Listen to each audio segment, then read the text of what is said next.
Thank you so much to Ipsy Can I Share for hosting this, and I will get right into the questions. Please describe for us how you have involved yourself in your local community, another political office, and or broader volunteer or business projects to serve and benefit people of color, the underprivileged, and the disenfranchised in your district.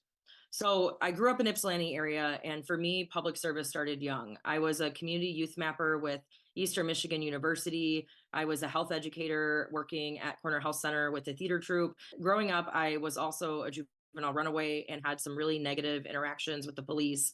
I was falsely arrested in high school, and I really believe that the community that was around me, as well as the programs I was able to volunteer in, is what really has made me who I am today.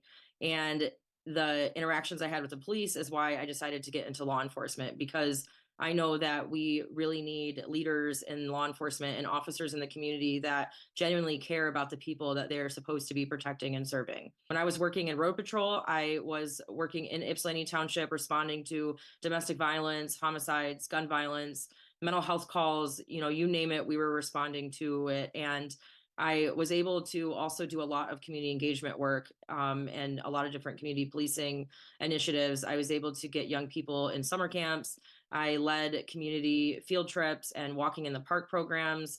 I used to bring a microphone into work and hook it up to my patrol car, and we would do karaoke contests in the park and dance parties. And those are the moments I enjoyed the most when I was working as a police officer, because I was able to give back to a community that really made me who I am today. I worked last cycle to defend Black voters with a coalition that was fighting against voting suppression in Michigan, as well as holding DTE accountable for raising rates on folks. I led a rally to get signatures for reproductive freedom for all, to fight for health justice that especially was going to affect women in our community.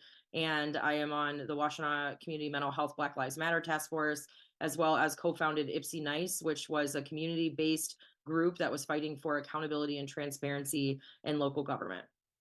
And I will move on to the next question. If you are elected, please describe your plans on how you will use your office to serve and benefit people of color, the underprivileged, and disenfranchised in your district. So I'm running for sheriff because I deeply believe that we need a sheriff's office that is going to improve public safety for our community without causing harm to folks. When I was working as an officer, I was constantly being pressured to meet quotas where I wasn't being evaluated on any of the community work I was doing. I was being evaluated on how many tickets I was writing and how many traffic stops I was making.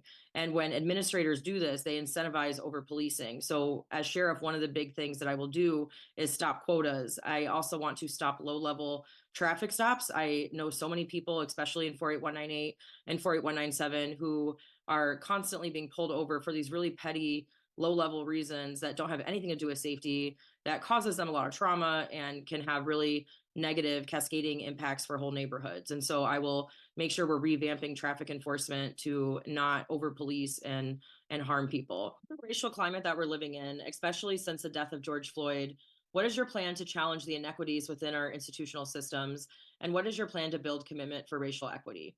So, I'll start off by saying I recognize I'm running for a sheriff position, and sheriffs in this country got their roots from extremely harmful ideals and racism. So, they got their fame from slave patrols in the South, oppressing unions in the North, and really promoted mass incarceration and some of the oppression that we're still seeing and grappling with present day. When I was working as a road patrol deputy, trying to challenge administrative decisions that led to a lot of oppression, especially of Black and Brown communities, with one being the heavy handed traffic enforcement, which has led to the sheriff's office arresting Black people 11.1 times more than white people for nonviolent, low level offenses.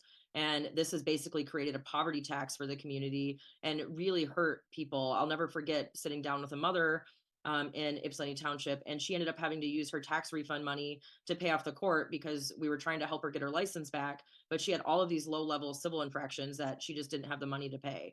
Part of the high arrest rates that we see are because of a lack of administrative attention to make sure that the people serving in our community, A, care about the community, but B, are not contributing to a lot of this harm and oppression.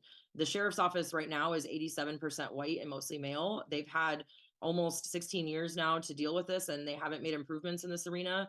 I really want to prioritize hiring people from the community so that way people have the opportunity to protect and serve a community they actually love and care about. My plan to build and my commitment to build a plan for racial equity really starts by listening to the communities most impacted, which is what I've been doing on this campaign trail. And our platform is designed and representative of so many voices formerly incarcerated and people that have been historically ignored. And I think that is one step, but then as sheriff, continuing that work and making sure that we're including the community in our decision making processes, and we're also being accountable and transparent and just admitting when we're doing something wrong and sharing the data. The current office not only has no plan to increase racial equity or to right past wrongs, they're not even admitting that these wrongs are happening. And so, that would be a huge step as well. So, yes, thank you so much. And those are the end of the questions.